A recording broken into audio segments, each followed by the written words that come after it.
I feel like this. I feel like that. I feel like this. I feel like that. Empty. I feel empty.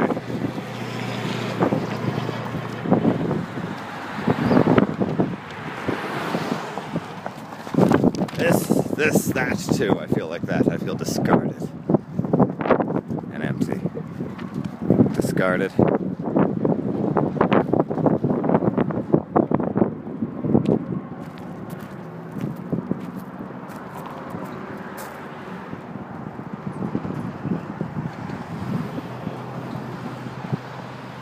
So I was approaching the first screening at Louisa on the film. And of course everybody needs to get their piece of the action, like there's action. Like I'm not just filming an independent film out of desperation for survival and lack of options. I just got quoted an unfortunate price for a very small room. Not monetizable. Not even if I do a charity aspect of it and try to really pack the room. If the room was packed, it would still not work cost-wise. You could get something much, much larger for an approximately similar price. So it's just unfortunate how. And so I feel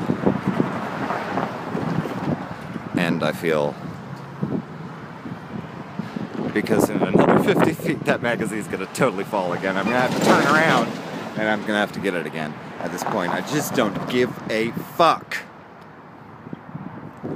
I think that the place where I had the meeting that didn't work out the other day, actually they are good friends.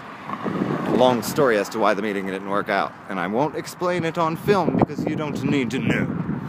Yeah, Louisa, I talked to you about it, but not any other weird foyer that's watching this. But the people that own the place, that they are good people, and they have been there for me. And you know, I'm going to talk to them. They're probably going to give me a fair deal. We're going to be all right. We're going to do a showing at a bigger place then. You know, forget the small place. The small place is expensive. The bigger place will be similar and bigger. Excuse me. Oh man, I ran a red light. I didn't run it. I ran over that. Hell. Hell is other people.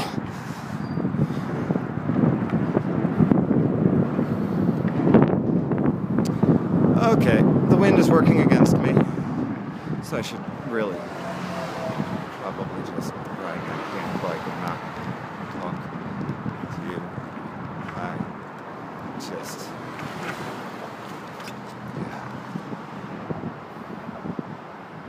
Oh, I should do something with my hair.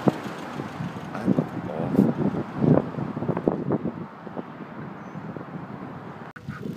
Whoa. Okay. So I'm a little calmer, all right. The magazine is still with us. See, we kept it. Holding the camera in the wrong hand. That's better. That'll be much more comfortable. I'm right-handed, Eloisa. We've never discussed this. That doesn't matter. We've discussed much deeper things. So, right. You've sent me... Oh, Eloisa, this is perfect.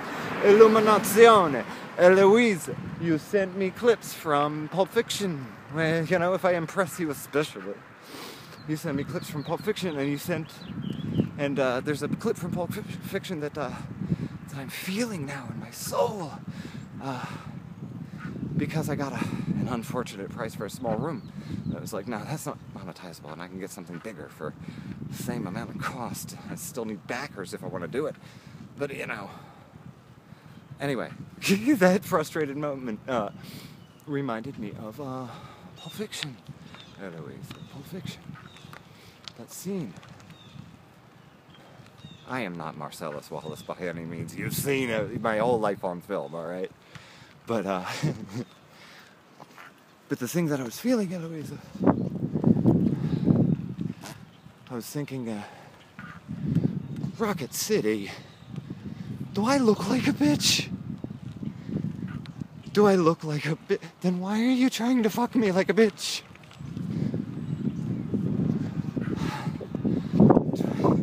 Trying to do a small small initial screening of an independent film, I cannot pay this much per hour for that small of a run. I cannot, and I'm sorry, but the answer is no.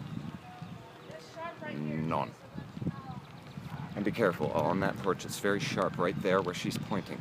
She wanted to let somebody in the house know. I want you to know, because I don't want anybody to get poked on anything today. I'm almost home. Anyway, yeah, no, can't take that venue. Answer is none. None. 9 to the venue. The venue is too expensive. Oh, you know what happened today? Let me tell you about this while I'm here. Fucking guy, alright? This guy that gives homeless people a bad name because he's obnoxious and he walks into people's houses. He walked into our driveway today, and I went nuts on him, because usually when I go nuts on him and say, get the hell off our property, you know, when I get mad, he doesn't come back for like 3-4 weeks. And I don't have to do it again for 3-4 weeks. And I did that today. And the man whose fence was on fire that I put out, you saw that in the intervallo. That man, he came walking over and he validated me. He gave me some information about that, about Danny, about our favorite horrible homeless guy. You know, because there are homeless people that are trying, and then there are homeless people that are just giving up. There are the good nihilists, Eloisa, like you and I. Not that you're, you know, not trying to wrap you into the homeless thread of this.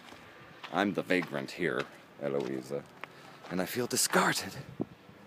Like the magazine that fell again. Discarded. The horrors of life. It's actually really not that bad. I have a film, and I'm going to do screenings and stuff. I'm pursuing my dreams because I have few options.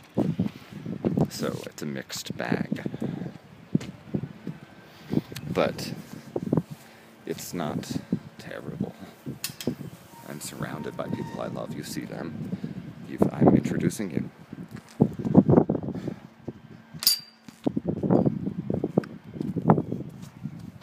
Oh, God. I'm afraid people will be confused. Back on the porch. This is season 1, episode 1 porch. It was the porch of the comedy house. 5 points location. Anyway. But no, the title, just to explain for anybody who just tuned in really quick, all of a sudden was like, what are you trying to say? Oh, I'm afraid of what you're going to say. That's cool. I was saying, like, why Patrick? Why would I title it Why Patrick? You know, Patrick is a good, close friend of mine. I moved in with Patrick when I moved out of living downtown. You saw some of the episodes of the thing. You would see, I gave you a tour of where I lived. I moved pretty much from there to a comedian's apartment. We'll talk about that. I've mentioned it before. And then with Patrick. And I'm living with Patrick for a second time. Diaz, welcome. I was just explaining my friend Patrick. I can't explain my friend Patrick. He's a complicated man. But I was saying, why? Why Patrick? And the answer is because he's always been with me. He's been on my side when he can. If there is a problem that I have and he can solve it, he checks out the hook and then the DJ revolves it and we solve the problem. I'm saying, like, will Patrick drop everything in his life and help me? No, of course not. He has a life. He's trying to solve problems of his own. But he's good at solving problems. And he's been with, helping me solve problems for quite some time. So why Patrick? That's why. He's also a busy man. It's difficult to get him into an episode. I am trying to have footage, so I would just have footage talking about him. He's got a lot of stuff going on. He does shows. I mean, come on. What do you think? I can book a guy like that on my show? On my show? Who the fuck do you think I am? I can't even book a venue without them trying to put things in orifices. It's bad. I got people I got to talk to. Katrina, aren't you like closer to my bedroom than I am right now? This hashtag itty bitty city committee filming thing it's for the birds. It's for the birds. That's what it is. It's for the birds. You know that? You know what it's for? The birds.